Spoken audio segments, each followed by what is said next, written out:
हम बात कर रहे हैं तमिलनाडु के मुख्यमंत्री विजय थालापति की। यानी वह मुख्यमंत्री बन चुके हैं, लेकिन उनके सामने स्थिति विकराल हो चली है। ऐसा क्यों? ऐसा इसलिए हम कह रहे हैं क्योंकि अभी हाल ही में मोदी जी ने देशवासियों से आश्वासन किया है कि 1 साल तक आप सोना ना करें, विदेश यात्रा ना करें, पेट्रोल की बचत करें, डीजल की बचत करें। यानी जो हम विदेशों में जो चीज़ें खरीदते हैं उसके लिए हम डॉलर पे करते हैं, तो उस चीज़ों को बचाएं। यानी विजय थालापति की बात अब करते हैं। विजय थालापति ने वहाँ की जनता को बहुत से आश्वासन दिए थे कि शादी विवाह में हम 8 ग्राम तक सोना देंगे। तो 8 ग्राम जब सोना देंगे, जब इतनी महंगाई के दौर में, तो विजय थालापति इस दौर से कैसे निकलेंगे? तो यही देखना होगा कि उन्होंने वादे तो बड़े बड़े किए हैं, उसको पूरा करते हैं नहीं करते हैं। और सरकार तो अभी उनकी बन चुकी है, वह पूरा बहुमत प्राप्त कर चुके हैं। तो अभी देखना होगा कि आने वाले समय में क्या होता है। और हम ये कह सकते हैं, अगर अच्छा काम करते हैं तो कई राज्यों में उनकी सरकार बन सकती है। और जो राहुल गांधी एक उनके मित्र के तौर पर सामने आए हैं, आने वाले समय में प्रधानमंत्री भी बन सकते हैं। लेकिन वह सही नियत, सही तरीके से सरकार बना के, सरकार के जो जनता के प्रति जो उन्होंने वादे किए हैं उन वादों को पूरा करें।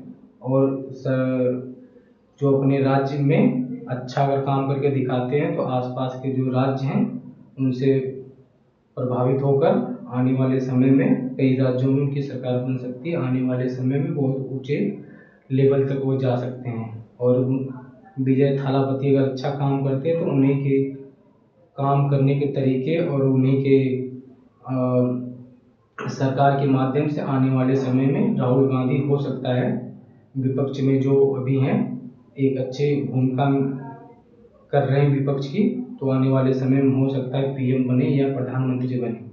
तो ऐसा मैं इसलिए नहीं कह रहा हूँ कि मैं हवा में बात कर रहा हूँ, हवा में नहीं कर रहा हूँ। बीजेपी की जो सरकार है कई राज्यों में, लेकिन इसके बावजूद आने वाले समय में कांग्रेस की सरकार बनेगी। और कांग्रेस देखना होगा, अगर बनती है तो अभी जैसे मोदी चल रहे हैं 12-13 सालों से सरकार में बने हुए, आने वाले समय में भी वो 12-13-15 सालों तक बनी रहेगी।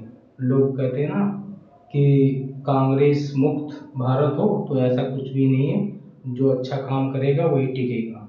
तो बीजेपी सरकार को ये जानने की जरूरत है कि जो अच्छा करेगा वही टिकेगा और जनता को धोखे में ना रखे। जब तक चुनाव रहते हैं, जब तक बड़े बड़े वादे होते हैं, जब सरकार बन जाती है तो वो वाली सरकार घाटे में कर गई थी, हम घाटा पूरा कर रहे हैं, ऐसे काम नहीं होता। जो वो आपने वादे किए हैं जनता के सामने, उस वादों को पूरा करना पड़ेगा, खड़ा उतरना पड़ेगा, तभी जाके आने वाले समय में आप सरकार और देशवासियों के प्रति बने रह सकते हैं। आने वाले समय में आपकी सरकार बन सकती है। नहीं तो ये होता ना कि एक मौका दिया 5 साल के लिए, दूसरा मौका दिया 10 साल के लिए, लेकिन तीसरा मौका नहीं मिलेगा। यानी जनता भी परिवर्तन करने की नीयत हमेशा रखती है। जो अच्छा काम करता है उसी को मौका देती है। आपको 2-3 मौके मिल चुके हैं, अगर आपने अच्छा काम नहीं किया तो इस बार परिवर्तन चाहेगी सरकार, जनता परिवर्तन देखेगी, परिवर्तन करेगी, फिर लास्ट में वही कांग्रेस की सरकार आएगी।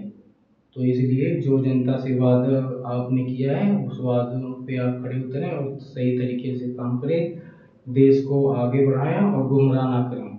देशवासियों को हमेशा आप लोगों ने गुमराह किया, गुमराह ना करें और हमेशा आगे बढ़ें, देश को अच्छी राह पर और विकसित देश की श्रेणी में लाएं। ऐसा भारत की जनता चाहती है, हमेशा आपके साथ में है, लेकिन आप धोखा ना दें। धोखा यही होता है कि चुनाव जीत गए, सब कुछ भूल गए। तो ऐसा नहीं होना चाहिए। आने वाले समय में देखना होगा किसकी सरकार बनेगी, वही जो अच्छा काम करेगा उसकी। तो अभी के लिए इतना है, आप लोग समझ गए होंगे। जो विजय थालापति की जो अभी मुख्यमंत्री बने हैं वो अच्छा अगर काम करेंगे तो भी टिकेंगे, अगर नहीं करेंगे तो भी टाटा बाय बाय, कोई दूसरा आएगा तो वो अपने हिसाब से सरकार चलाएगा। तो अभी के लिए इतना ही है, धन्यवाद।